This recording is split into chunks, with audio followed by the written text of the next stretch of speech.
Now, few would dispute that President Tinubu's administration has swung the axe where others hesitated.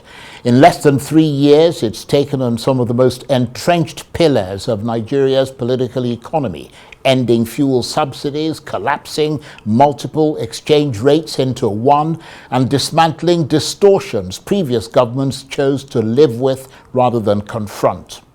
On paper, the reset looks real. Revenues are rising, arbitrage windows are narrowing, investor interest is stirring again.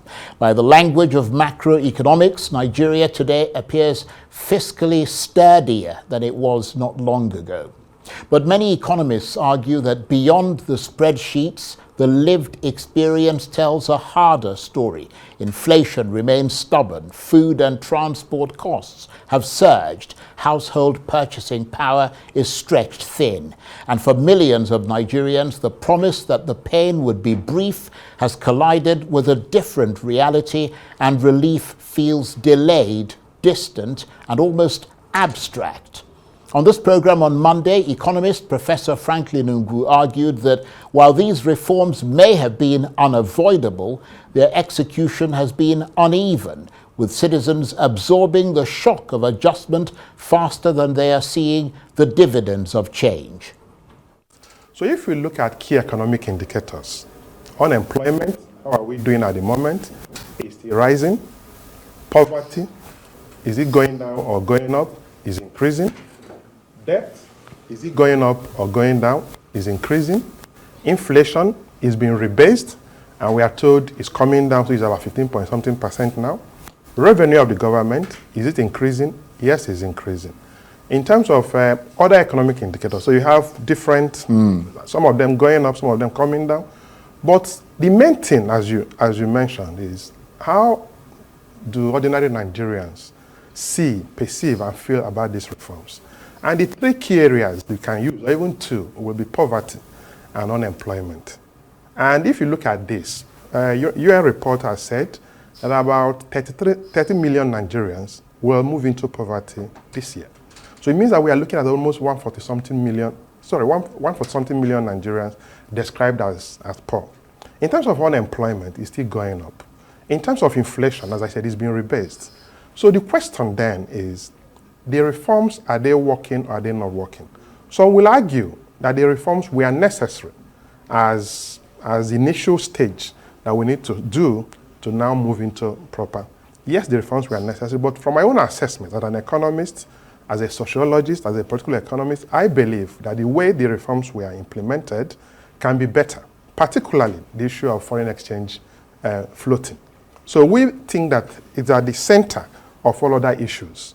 So, of course, before the government came in, the black market was going for about 700 or 800. Why the official exchange to a dollar? Right. Why the official exchange rate was about 450 or something like that. So it means that if the reforms were implemented in certain way, we would have ended up with with dollar being maybe 800 or 900. And if that happened, it means that fuel price, that is removing of subsidy, maybe the fuel would have been 500 naira or 600, so you wouldn't have gone. But because it was done not in a very organized manner, it now skyrocketed everything. Inflation came in, foreign exchange went up, fuel subsidy was removed, and everything and all that. But we've passed that stage. So the stage we are now is, what do we do next? That's Professor Franklin Ngwu of the Lagos Business School speaking on this program on Monday. Well, tonight the presidency is here to respond, and for this I'm joined now in the studio by President Tinubu's Special Advisor on Economic Affairs, Dr. Tope Fasua. Great to see you, Doc. Thank you very much, Mr. Charles. Good to be here. Thanks for the invite. Nice to have you here. The floor is yours. Right. Thank you very much. I think sometimes it's good to be a bit generous in what we say, because I think what the professor has tried to do is just to put a wrong mark on everything the government has done. We don't have to struggle so hard to understand that this needed to be a government of reforms, and the reforms are paying off already. Whether it was from local pundits or from the international community, I mean, Nigeria wouldn't have made it to the list, the IMF list of the countries in the world that will contribute to growth in this year, 2026. We came in at 6th, and we're going to contribute 0.15% to global growth. And that's a lot because most economies are plateaued.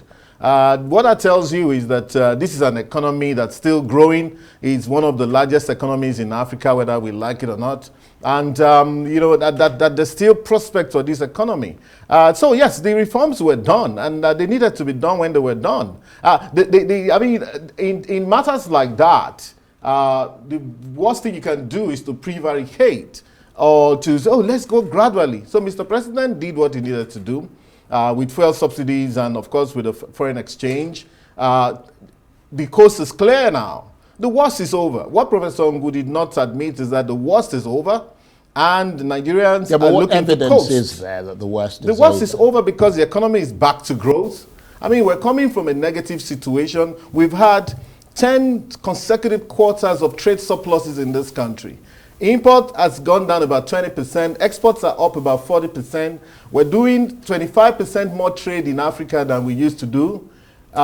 Food prices are down. I mean, I saw it there that you, in the reel as it was coming up, you put it there that food prices are up and all of that. I think we're stuck in this kind of cognitive dissonance. Like, we don't believe that things will be better. So therefore, we just keep on repeating almost by rote. The point is that food prices have gone down. Well, people would make the argument that it's actually you who doesn't seem to understand the reality of what Nigerians are going through. Food prices are down. They're saying that the reforms were economically sound but poorly sequenced. In one sentence, do you agree that the government got certain things right as far as whether reform was inevitable, but that it underestimated other things, and that has had a dramatic impact on the Nigerian people, the ordinary people? I'm a policy scholar. No policy is perfect in this world. At best, you'll achieve what they call Pareto. We want you to concede the ones that are wrong. At best, you'd achieve what they call a Pareto efficiency, in which case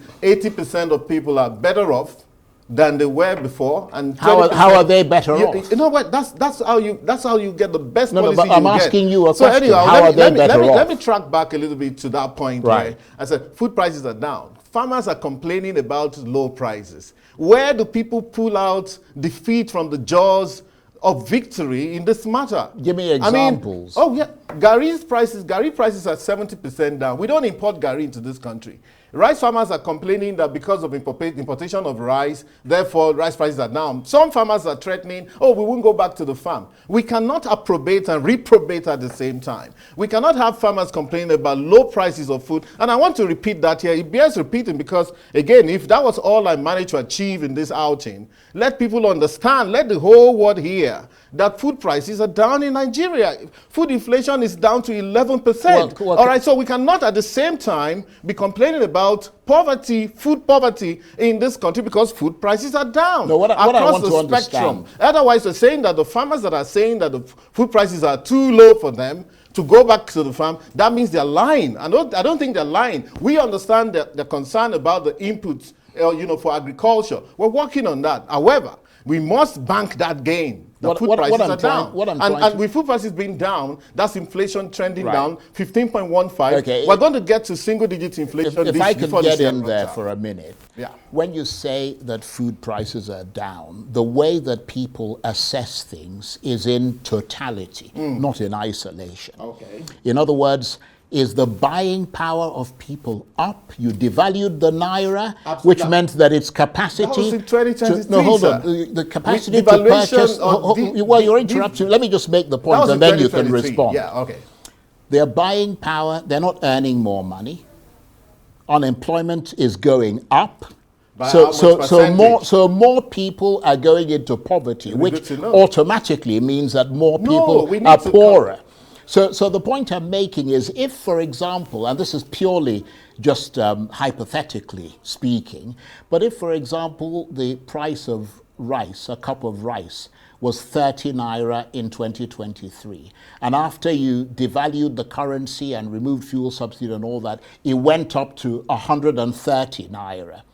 And then after you started working on bringing things down, it came down to 80 naira. That still doesn't alleviate the Thank you very position of the much. poor person I on hope the you've street. landed, sir, because the part of the analysis you haven't given is the fact that minimum wage rose by 130%. Yeah, but minimum wage that's with a cue to devalued others. naira. No. Minimum wage with a devalued Naira naira. devalued by 50%. Minimum wage went up by 130%. You can check it, like they say, go and verify. But the point is this, that everybody that works now are earning more. Even artisans are charging more for their services. That was my concern a few months ago when I came here and said, you know what, we need to do something about the artisans. And I put that information out there. Artisans are even the illiterate ones who didn't go to formal schools. They understand they need to charge more, and they're charging more for apart from that, the recent tax laws that the president signed into law,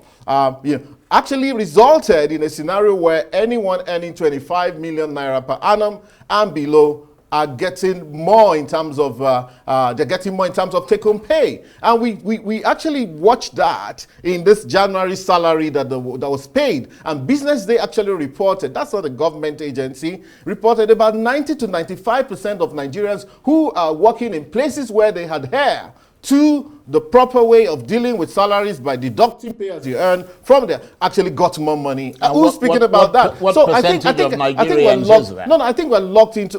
That's a huge percentage. Well, everybody in the civil service who earns. Most people in the civil service are thereby affected positively. And so I think we need to move away from this doomsbaiting and this idea that things will never get better in this country. Anyhow, but you know what? Perhaps it's my job. It's the job of those who work on this side of the divide to ensure that we ferret the right information, put it out there, because again, I think naturally people would rather not tell when they're doing better with their lives, because everybody wants to keep quiet. Let me compare Nigeria. Compare the way we when live. Obasanjo was the president of Nigeria, right? Everybody conceded that life was considerably better. That's a cognitive dissonance. People there's a cognitive dissonance. People could There's a cognitive dissonance that in thinks their that lives. no, Mr. Charles, there's a cognitive dissonance that believes that yesterday was always better than today. You ask a lot of people, would you rather be here living 100 years before? And they say, yes, it was better 100 years before. Was it? When there was no antibiotics, no penicillin, when life was short? Well, you're not the one who created the penicillin or the antibiotics. Being, of We're course, talking about what you're doing as a government. No, not necessarily. We're talking about the reality of now. So again, the bottom line is this, long and short, we have to move away from this idea that things are not getting better in Nigeria or will never get better. It gets better. However, we also have to understand that it always seems like yesterday is better than today when it's not necessarily so. How can it be getting just better when the World Bank grass is says always that greener? 30 million more people are going to go into extreme poverty? Now, we're going to talk about that. We're going to talk about that. Just the same way people believe that the grass is always greener on the other side. So you jackpot out of Nigeria, you get out there and you see the reality. The taxes you have to face, the fines that come after you, the structured way of life. Do you know how many Nigerians are in jail in the US? Many things you get away with here in Nigeria. I don't know what that's got to do with the price of rice in the market. The grass is not always greener on the other side. So we need to actually educate. And of course, your platforms like yours are very, very important to let people understand what life is about, and to also let them see the advantages they're getting from but we also it is also our responsibility. Let me respond to that. Okay, I'm going to talk about the 30 million. It is also our responsibility to make the facts clear to the Nigerian people, to assess the figures of the government, to put the fires to your feet. Absolutely. Because you would be more inclined to say that things are getting better than worse. I mean, and the point here really is that economists of high standing across this country have come out and said that on paper,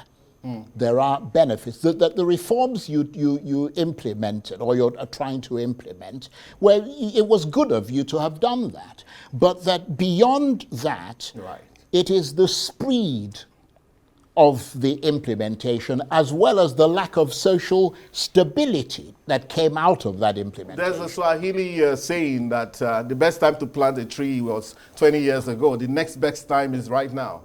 Okay, today. And I think that's the ideology behind the speed behind the reform. Look, if we need to make the lives of our children better, we can't wait till tomorrow.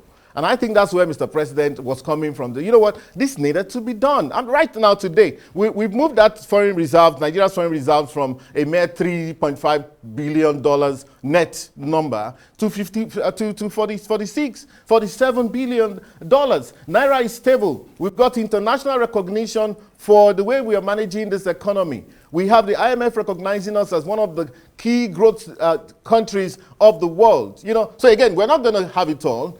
We keep on having this back and forth. But the point is that at some point, you have to agree that the government has done the right thing. We've seen the worst. We've gone through the worst scenarios. You know, the worst is over. Now is the time to see growth in this economy and for people's life to get better. And I say that the tax reforms is actually very pro-poor and, you know, kind of allows, you know, more money to go into the hands of the people. Well, and I was going to talk about there's one thing that's called the K-shaped economy. I want to get to the that. The K-shaped economy is the reason why 30 million more people. Right. And it's a global phenomenon where we find out that more people, you know, at the top seem to be getting richer, while the poor seem to be getting poorer. So perhaps what we should be talking about is an inequality crisis around the world, and perhaps also in Nigeria. Go to Lagos, see how people spend. Go to nightclubs in Abuja. And the way we do here, they don't even do like that in the US, in London. The Nigerian you know, population are those people who perhaps, go to the you talk exactly. That's why we're saying perhaps we're talking about an inequality problem, because when you talk about percentage, but then you now look at how much money people are spending in that level. Okay, and perhaps you look at how many people are suffering. So perhaps the policies you should be pushing should be policies that can bridge the gap, the income gap. And I think that this tax law is one of the ways by which we intend to bridge the gap. Can you point to one reform dividend today, not projected, not anticipated, that the average Nigerian family can feel in real time? Lower food prices. In real time, today, lower food prices. Garri price is 70% lower. Rice price is 30%, 40% lower. Beans has dropped. More people are actually also farming themselves, urban farming and all of that, you know. And that's the fulcrum. That's the fulcrum of poverty. When you sort out food poverty, the rest is fairly easy. But when you're saying, I think that's the thing. Yeah, when you're saying food prices are lower from what previous price? Lower, at least. Was it lower than what it was in 2023 when you came into office? You can't. No. I'm asking okay, now let me say this. Was it lower than what it was in 2023? There was a time when in the UK people earned £1 a year. £1 a year. A pound was a lot of money. All right, there was a time when in the US people earned $30 a month. So you've been in office for 3 years. No country stays in one position.